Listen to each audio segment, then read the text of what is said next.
Ito na guys ang luto kong gulay kanina. Tikman ko ha. Para syempre, ang cook, malaman niya kung masarap ba yung luto niya. At saka marami din to. Ang gabi pa to.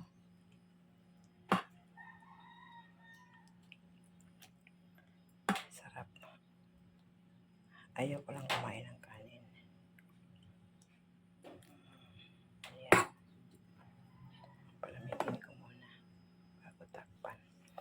Tapos, luya akong siya sa luya. Tapos, itlog nilaga.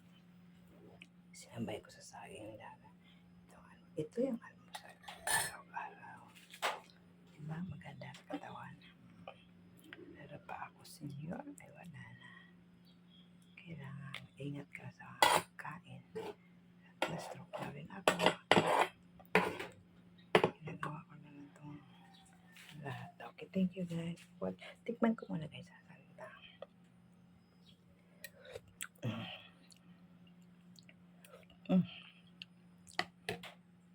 Sarap guys. Sarap. Very delicious talaga. Okay, yummy.